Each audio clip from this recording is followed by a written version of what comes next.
Hey guys, so if you have difficulties with transporting and setting up your cake at the venue, maybe it's for a wedding or a birthday, whatever, this video is for you. So in this video I'm going to show you how I made this wedding cake from start to finish, transported and set up for my customer at the venue. Yeah, so the first thing I like to do is to bake the cake. So on this particular day I was trying out this new red velvet cake recipe. I wasn't really sure if I liked it that much, but the customer wanted it to be really soft, so I tried something new and it was okay. Anyways, it was really nice though. Okay, so starting from the beginning, so I baked the cakes. I like to bake the cakes the day before or 2 days before and then put it in the fridge. That way it is firm and it is strong and it's easier for you to crumb coat and stack. So this was on the Wednesday morning and the cake was really like already cold and it was supposed to have like 10 inches at the bottom, and then the next day was going to be 8 inches, 10 inches 5 layers, 8 inches 2 layers, and then a dummy, and then 5 inches 5 layers on top.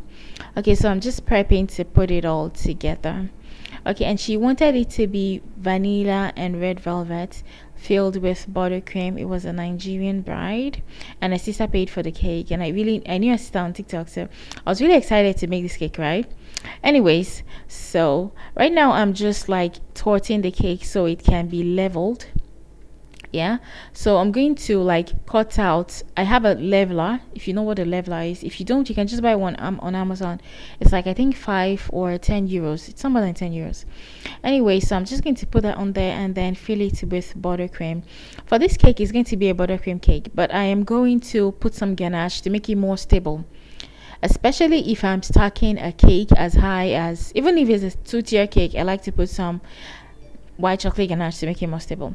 So in this case, I'm just going to put some white chocolate ganache instead of dark chocolate, because she's ordering a cake that is vanilla and red velvet. If she was ordering a cake that had like maybe chocolate flavor in it, I would maybe use dark or milk chocolate. Anyway, so I added some simple syrup to my cakes, and then I'm torting it with buttercream. The next layer is this really soft red velvet. See how it lifts? I'm even so careful to lift it so it doesn't fall apart because it's really soft. That's one of the reasons why I like to use ganache, because that way, like, even when my cakes are really soft, it will hold it in shape, and when I stack it, it won't fall apart. Anyway, so now I'm just trying to level this cake right now so that it can be leveled and it won't like be slanty or anything. But even if it slants, I'm going to show you how to fix it. And notice I'm not adding any simple syrup to the red velvet because it's already really extra moist and really soft, and we don't want it to fall apart. Okay, so the final layer is the vanilla layer on top. So this is 3 layers, yeah, and then I'm just going to put some simple syrup on that as well. So I'm only putting simple syrup on the vanilla and I'm not putting on the red velvet. So now we're just going to stack and then cover the entire thing in buttercream. Yay. So while I was working on this cake, yeah, it was Thursday 23rd of November 2023, and there was a riot going on in the middle of Dublin and they were burning stuff, and like it was like they were attacking immigrants and stuff. So like while I was doing this, I was discussing with my partner what was going on and how I was scared, even though like I had like a delivery for this wedding cake the next day. Anyways, it was a little scary though, but somebody's having a wedding, you have to come through no matter how scared. But it was late at this time, but I planned on calling the bride in the morning, so she like we would know like, is the wedding still going on, how am I going to reach there, if the situation escalates, what's the plan going to be, kind of thing. I didn't want to call her that late. Anyways, while I worked on this cake, like I just covered it in buttercream and then I'm going to leave it till the next day, so that the next day I'm going to come back and then cover it finally in ganache. Okay, so this is the second tier, and the second tier is also vanilla and red velvet. And if you notice, it is extra tall. That's because I like when my cakes are tall. I like when like they are extra tall. I feel like those kind of cakes look really elegant. Yeah, okay, that might be in my head, but anyways, so this is going to be the top tier, and it is the final top tier, I mean, which is the 5 inches 6 layers, so that's what's going on top. So I'm just covering in buttercream, and then I'm going to scrape all of that and then put it in the fridge till the next day. So the next day I'm going to cover everything in ganache, and covering in ganache I use white chocolate ganache, and I use the recipe 3:1, which is 3 part chocolate and 1 part cream, so like it can be really firm and really strong. Anyway, so when I was done with this, I waited till the next day to do my. Okay, so on Friday morning when I woke up, I wrote down a bunch of stuff I needed to do on my board, so like that way I can really plan my day and not like exceed the time I was supposed to spend on certain things. Anyway, so I was really scared that morning, and I called the bride and she was like, okay, we're still going to the wedding is still going on as planned.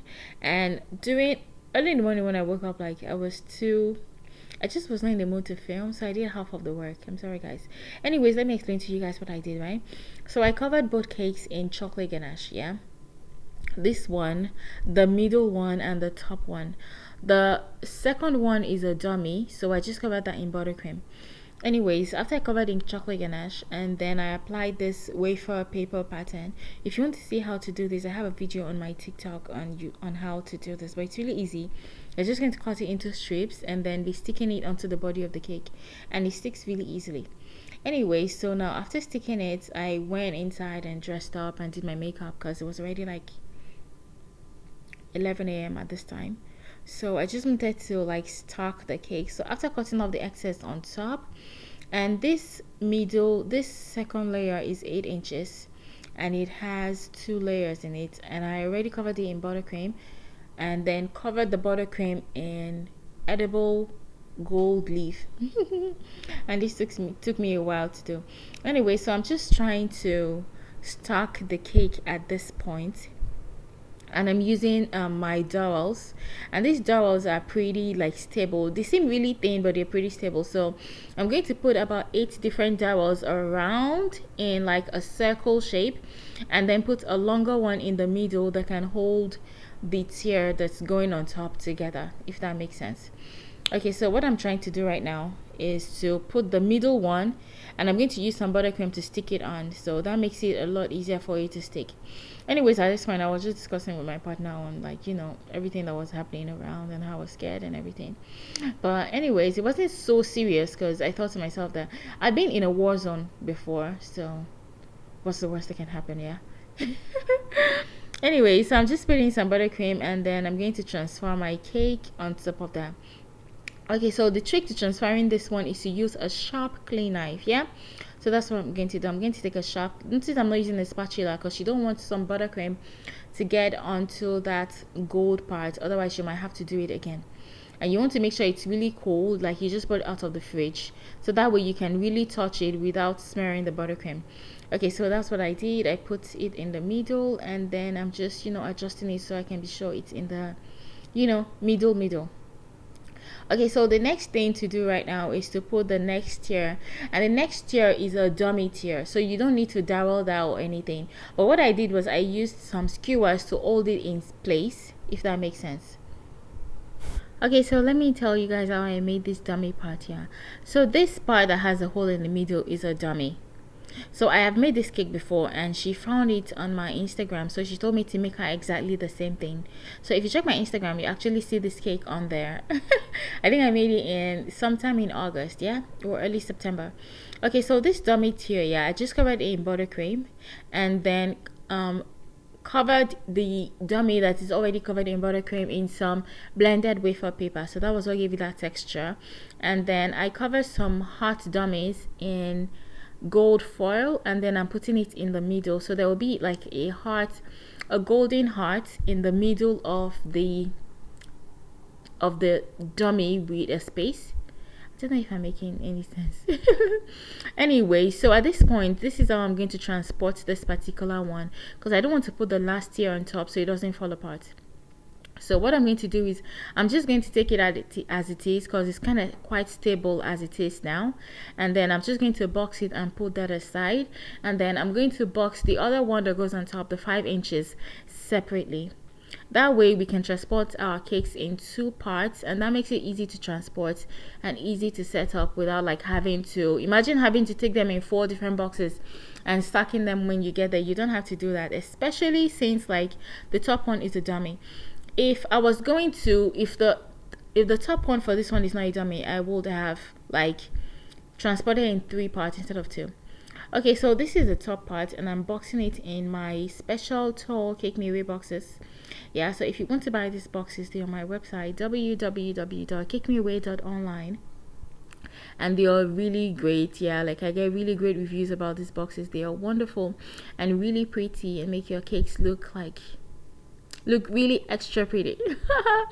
Anyway, so this is how we're going to stack it. So aside from these 2 boxes, I'm taking a Ziploc bag, and in that Ziploc bag there is buttercream in a piping bag. That's what I'm going to use to stick the top one on top. And then there is my scissors, and what else? I think that's all. The buttercream in a piping bag, the scissors, and okay, a knife to lift the cake. Anyways, it was kind of very difficult to get a taxi because of the riot and everything, but after waiting a couple of minutes, finally found one. And then I was kind of scared that we might pass, like, because we're burning cars and burning trains the day before, so I was kind of afraid of the movement, but it wasn't really scary. There was nothing on the road, like especially where we passed. Anyway, so I brought this cake stand, but I realized that it wasn't really stable on top of the cake stand that was already there, so I decided like to keep it to play it safe so that the cake does not fall apart when they're trying to cut it. So I removed the cake stand and then just kept it on our own regular stand, and I think it looked okay. Yeah, it looks okay. Okay, so this is the base, and then I'm just going to go ahead and make sure it's quite stable and like it's facing the front. You want it to not be obstructing the view of the bride and the groom. You don't want to put it in the middle of them, and at the same time you want to put it by the side so they can see it. So that was what I did, and then I'm going to transfer the last one on top. So the last one, I already put some buttercream on top of the dummy, so I'm just putting that on. And then in the seams at the bottom, so it doesn't look like there's a space, so I'm going to pipe in some buttercream there and then just cover that seam. And I already instructed them to be careful, so like when kids are running around and everything, they don't fall the cake apart. So I'm just putting a heart-shaped topper that I already made on top, and there's a mini heart-shaped topper in the middle, in that hole in the middle, and then some other ones just stuck to the cake. And it was really pretty when I was done. Like I was so proud, and she wanted it to have like their initials on the cake, and that was what I was doing here. And when I was done, it was so gorgeous. Yeah. It was so pretty. I was so proud of myself. Yeah. Okay, so how much do you think this cake was? Like, how much do you think I charged? If you were making this cake, how much would you have charged? Anyways, when I was done, it was gorgeous, gorgeous, gorgeous, gorgeous. So at this point we are done. So it's important to know that when you take boxes to set up, it's important to leave the boxes for your bride and groom.